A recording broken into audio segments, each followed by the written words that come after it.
Aujourd'hui, on parle d'un mal silencieux, un mal souvent invisible, parfois même moqué ou minimisé.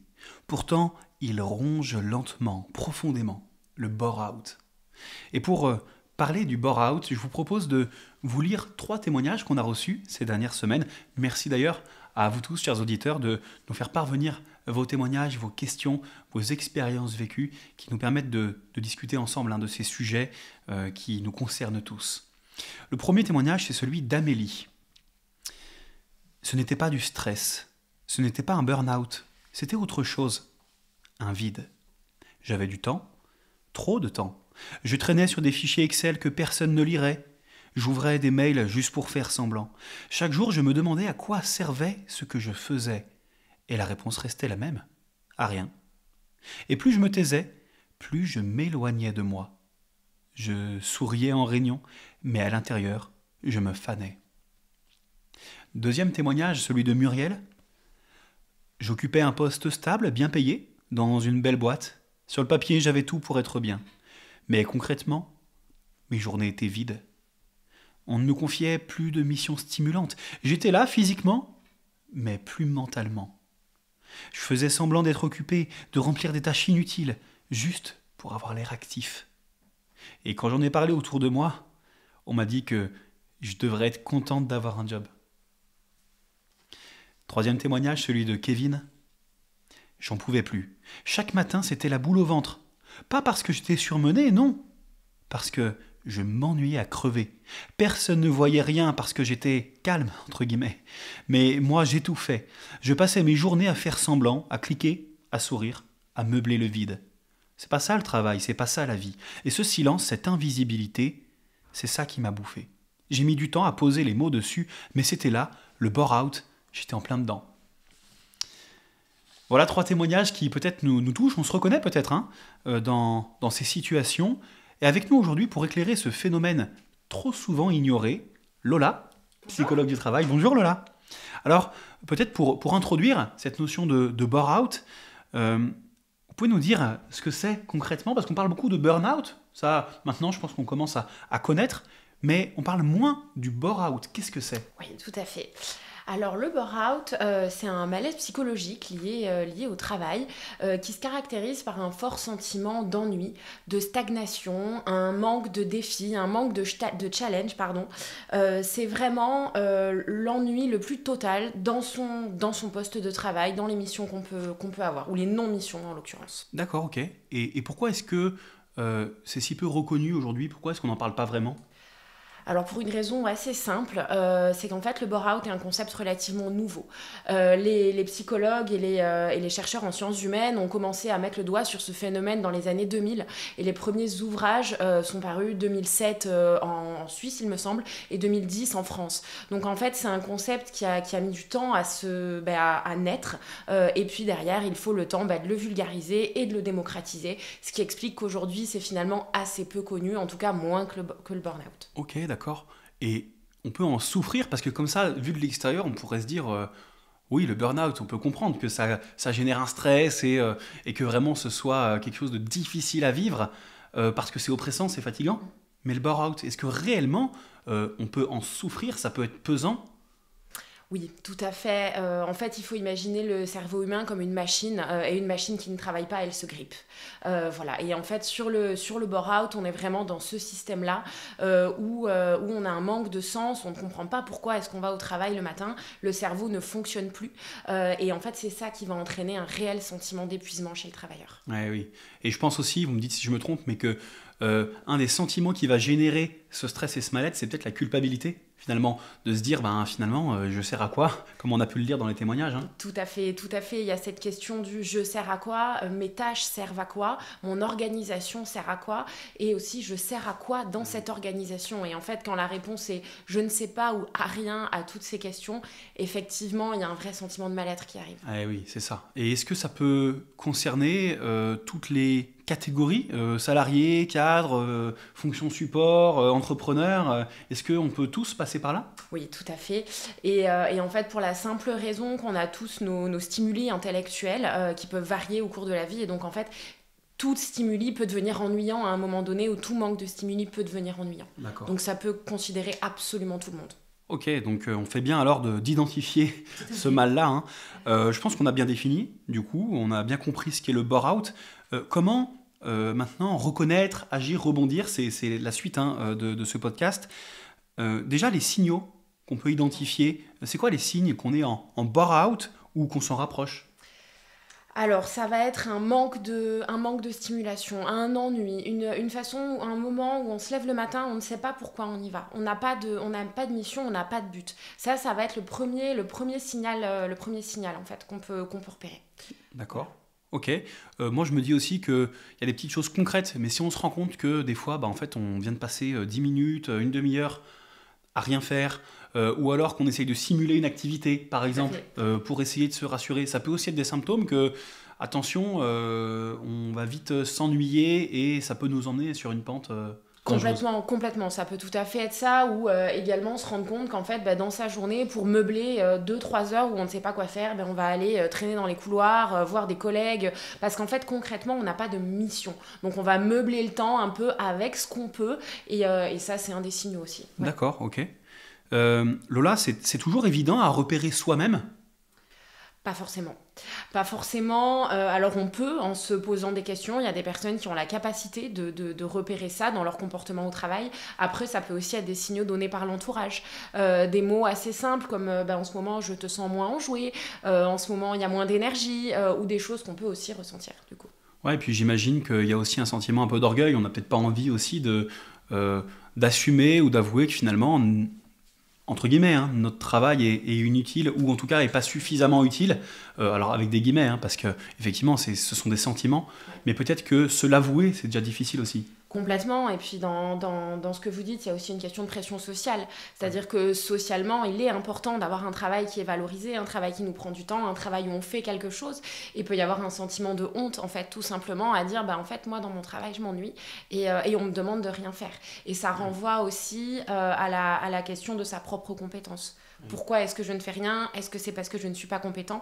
Et en fait, c'est ce mélange de sentiments qui va aussi créer ce malaise. C'est ça. Et puis peut-être qu'on a tout simplement pas envie d'aller voir notre employeur pour dire je m'ennuie, je sais pas quoi faire, parce qu'on a peur que ça nous retombe dessus aussi. C'est vrai. Alors on peut peut-être passer à la suite. Les bons réflexes à avoir, Lola.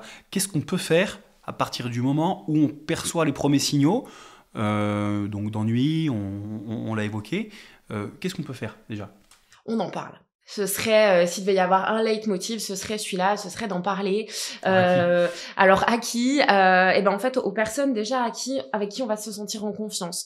Donc en fait, ça peut être par exemple son supérieur hiérarchique, en fonction de la relation qu'on peut avoir avec cette personne-là. Ça peut être avec le service RH de son entreprise.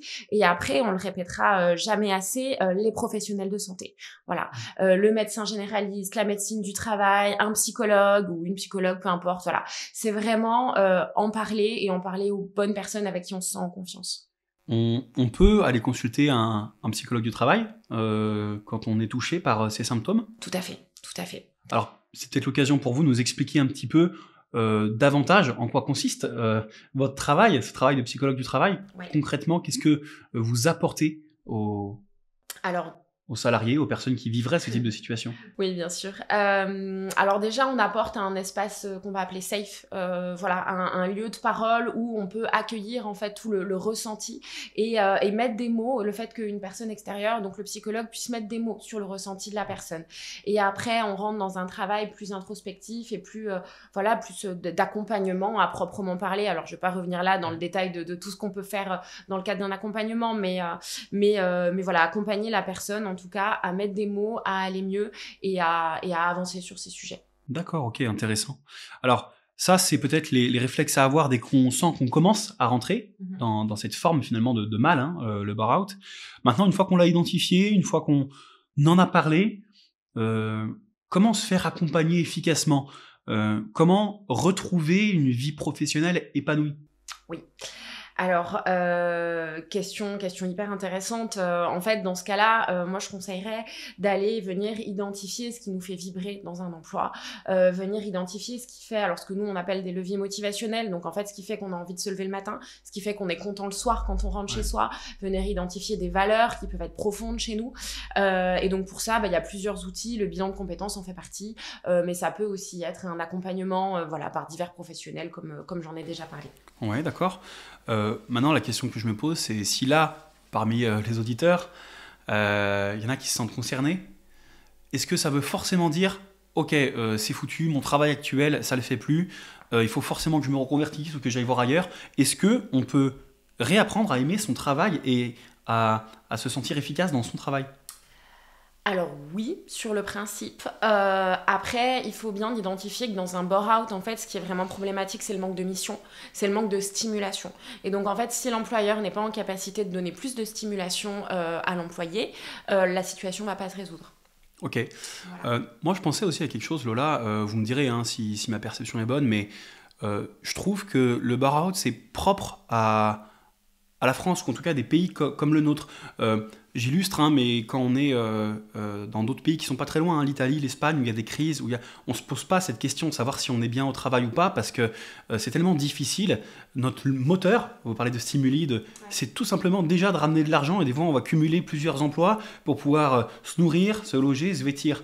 En France, on a la chance quand même d'avoir une forme de sécurité, plusieurs leviers de sécurité. Ce qui fait que finalement, on est à un autre stade de recherche où on a besoin de s'accomplir, de s'épanouir. Donc bien sûr, il ne faut pas culpabiliser, il ne faut pas s'auto-flageller en disant j'ai déjà de la chance d'avoir un travail, comme ça a pu être évoqué dans un des témoignages. Mais peut-être que des fois, ce n'est pas évident, notre employeur ne comprend pas forcément. Est-ce que nous, à un moment donné, on ne peut pas se stimuler soi-même? Est-ce qu'on ne peut pas aussi peut-être essayer de regarder avec un autre œil son travail et se fixer des objectifs, essayer de fixer des indicateurs peut-être de performance ou autres pour rendre son travail un peu plus challengeant, ludique? Alors oui, tout à fait, ça c'est des actions qui sont possibles, mais dans les prémices d'une situation de bore-out. C'est-à-dire on se rend compte que c'est un petit peu moins stimulant, qu'on y voit un petit peu moins de sens. Oui, là la personne peut agir vraiment sur son quotidien et agir sur ces éléments-là. Après, il y a des situations de bore-out où vraiment, j'ai connu d'autres témoignages, où vraiment la personne n'a strictement rien à faire. C'est-à-dire que c'est 3 mois sans aucune mission, sans manager, sans équipe. Qu'est-ce que je fais? Je me lève le matin pour aller allumer un ordinateur et c'est tout. Et en fait, c'est vrai que là, pour le coup, c'est plus compliqué.